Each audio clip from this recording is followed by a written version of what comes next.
She was once Hollywood's most famous bad girl, beautiful, rebellious, and captivating. Behind the glamour was a wounded soul who constantly hurt herself, just to know that she was still alive. Angelina Jolie, a name no longer unfamiliar to those who love Hollywood blockbusters. Stay until the end, and you'll see, even Hollywood's most famous bad girl can become a symbol of kindness. Angelina Jolie was born on June 4, 1975, in Los Angeles, California. Born into a family where both parents were actors, Jolie's acting career was filled with struggles, much like her dark and gloomy childhood. She is the daughter of actors Jonathan Vincent Jon Voight and Michaela Bertrand. Her older brother, James Haven, is also an actor. What's special about Jolie's background is that she carries 6 different bloodlines.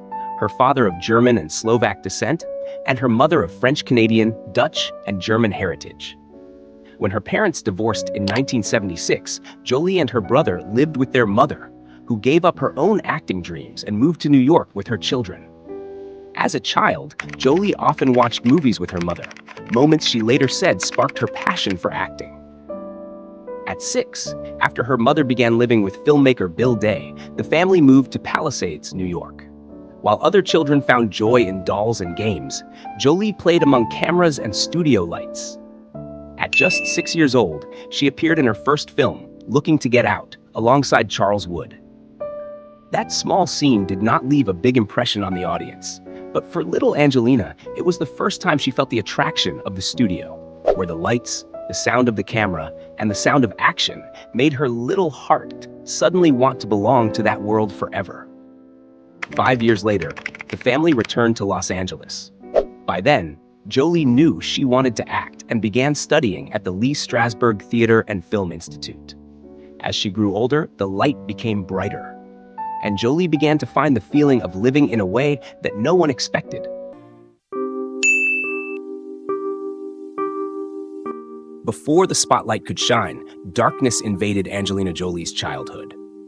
After her parents divorced, she and her brother lived with their mother in a small apartment in New York. Her mother, a former actress, now barely made a living from small roles, but she always turned on the TV, showed her movies, and said, "One day, you'll be there too." Those evenings sowed in Jolie a love of cinema and also a sense of what was lost.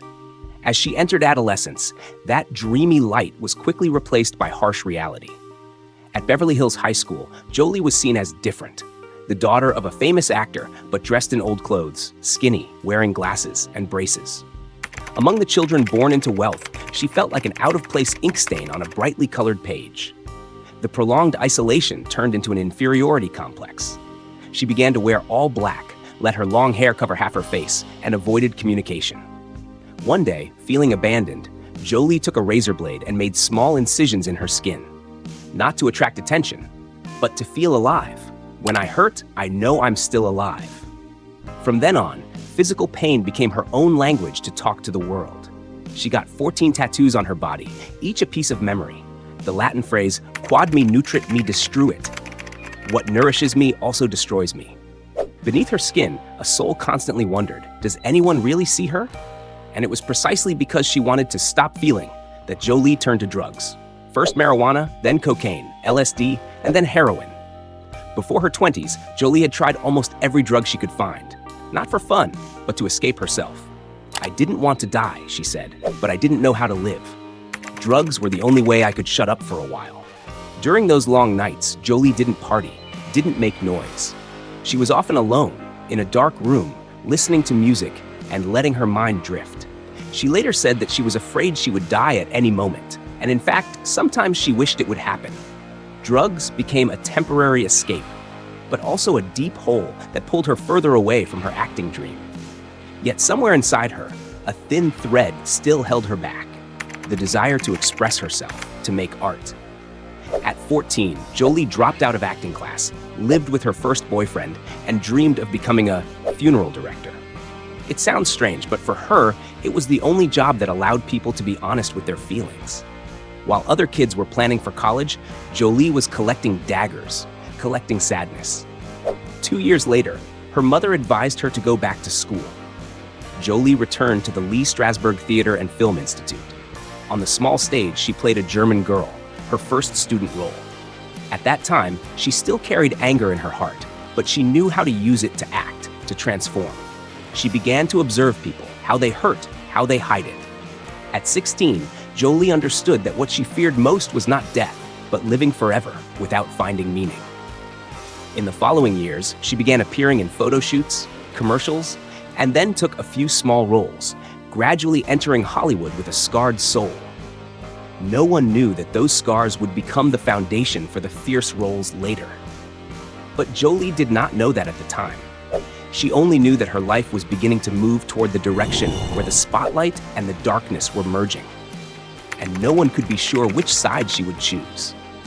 And then, when she entered Hollywood, she thought she had found the light. But it turned out that was where the abyss of fame began to open up. By her 20s, Angelina Jolie had gone further than most of her peers, both in glory and in abyss. After the flop of Cyborg 2, she fell into a long, disoriented void between her career and herself.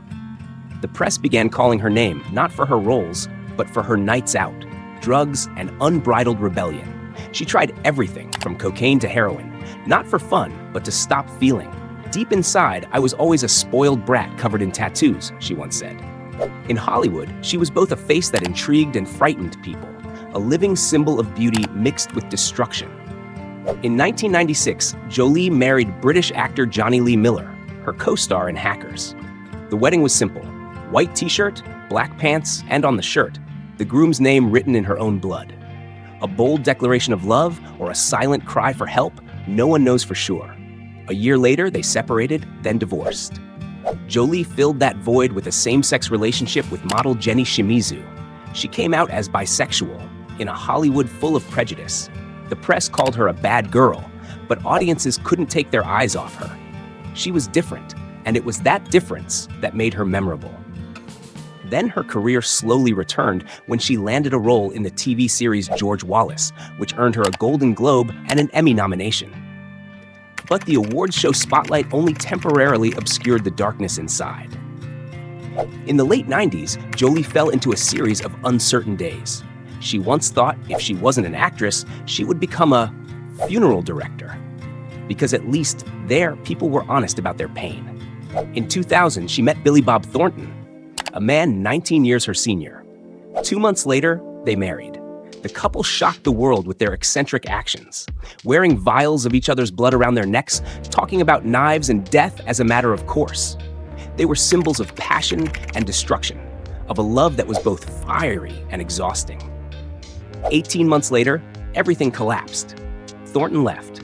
Jolie stayed, with the cold house and old photos. I had achieved everything people thought was a dream, she said, but I felt emptier than ever.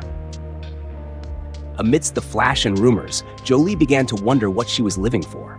The answer remained vague, but life has its own way of teaching people, by slapping them. A year later, that slap came in the form of Lara Croft Tomb Raider and a faraway land called Cambodia. And when she thought she had lost everything, a movie, A Strange Land, Kampuchea, woke her up. From there, Angelina Jolie began her real journey.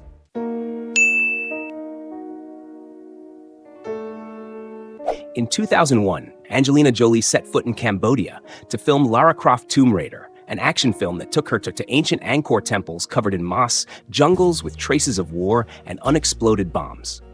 In the middle of filming, she saw children laughing in the dust, poor people still sharing a bowl of rice, and it was that moment that planted the question in her mind: what am I living for?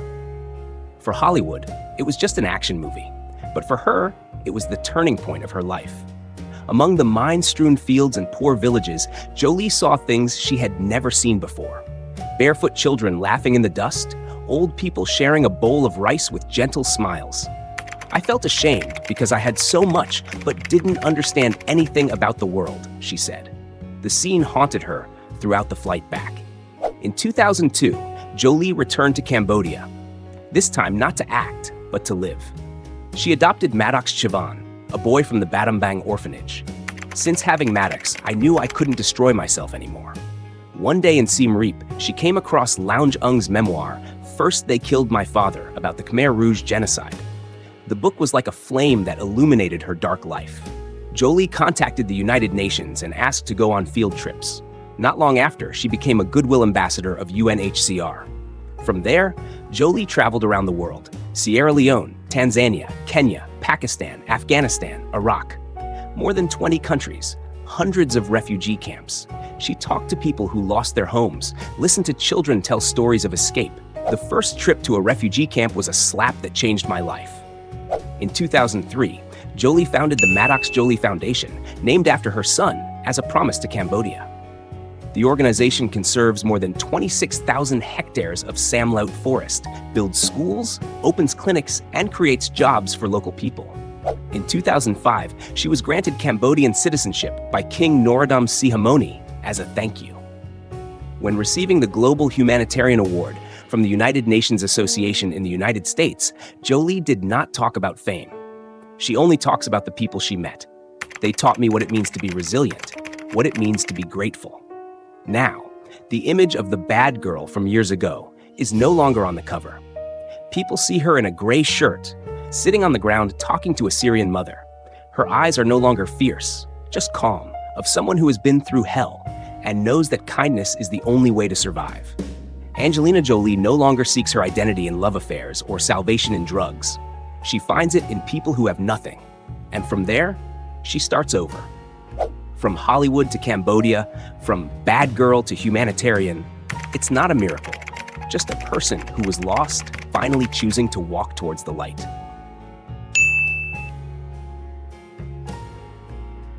After years of infatuation and loss, Angelina Jolie entered a new chapter of her life, seemingly peaceful, but opening up other challenges. In 2005, the movie Mr. and Mrs. Smith brought her to Brad Pitt, a married man, starred Jennifer Aniston. They fell in love on the set, and that love shook Hollywood. The press called her the family wrecker, and the public called them Brangelina. Ignoring prejudices, the two chose to live true to their feelings. In this part, I just want to talk about Angelina Jolie's journey, from a rebellious bad girl to a humanitarian icon of the world. As for the drama surrounding her, especially with Brad Pitt, I will tell in the next part. Remember to subscribe to follow. They built a family with 6 children, 3 adopted, 3 biological, from many different countries, many different skin colors. Their 3 biological children are Shiloh Nouvelle Jolie Pitt in Namibia. Next are twins Knox Leon and Vivienne Marceline Jolie Pitt in France. Vivienne appeared with her mother in the film Maleficent, 2014, while Knox is quite private and rarely appears. In addition, Jolie also adopted 3 children from 3 different countries. Maddox Chivon Jolie Pitt, born in 2001 in Cambodia, was adopted by her in 2002. Pax Tien Jolie Pitt, born in 2003 in Vietnam, whose birth name is Pham Quang Sang, was adopted in 2007 at the age of 3. Finally, Zahara Marley Jolie Pitt, born in 2005 in Ethiopia, was adopted with Brad Pitt that same year. Jolie always emphasized that all are equal and loved equally, regardless of biological or adopted children. She and Brad were not only Hollywood's most powerful couple, they were also truly committed. They founded the Jolie Pitt Foundation, which funded dozens of humanitarian projects, helped rebuild New Orleans after Hurricane Katrina, and supported HIV victims and refugees in Africa. Donated millions of dollars to rebuild New Orleans after Hurricane Katrina, supported HIV/AIDS prevention programs, especially in Africa, helped refugees and children affected by war and poverty. What's special is that Jolie and Pitt didn't just send money, they went directly to the place, met with people, and used their influence to call for international action. 2013, she shocked the world when she announced that she had undergone a double mastectomy to prevent hereditary cancer. Test results showed that she had an 87% risk of breast cancer and a 50% chance of ovarian cancer, the disease that took her mother and grandmother. Jolie said, "I did it so I could live longer, so I could see my children grow up." That action sparked the Angelina effect, a global movement urging women to get health checks and dare to face diseases instead of fear. For the first time, people did not mention Jolie's beauty, but her courage. 2014, Jolie returned to cinema with the role of Maleficent. It was the role of a witch who was betrayed and misunderstood, a character that was both strong and wounded, just like herself in real life. Jolie brought to the character sadness and forgiveness that only those who had experienced pain could understand.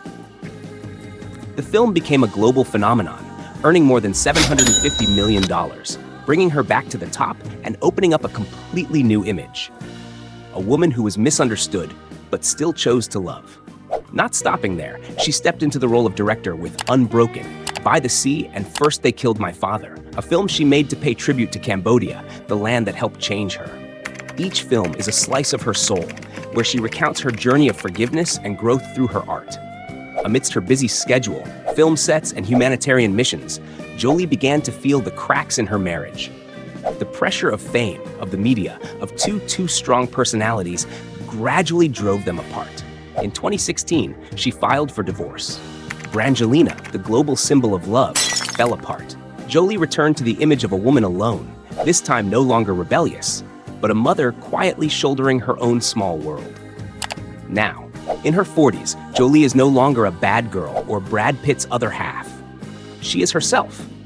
A mother, a director, a humanitarian, and a woman who has learned to stand up after everything. She once said, "Being strong doesn't mean not being afraid. It means being afraid, but still moving forward." When the spotlight goes down, Angelina Jolie is still there. No scandal, no glory, just being true to herself. And perhaps that is the most beautiful role she has ever had. Don't forget to subscribe to the channel to follow the next drama revolving around Angelina Jolie.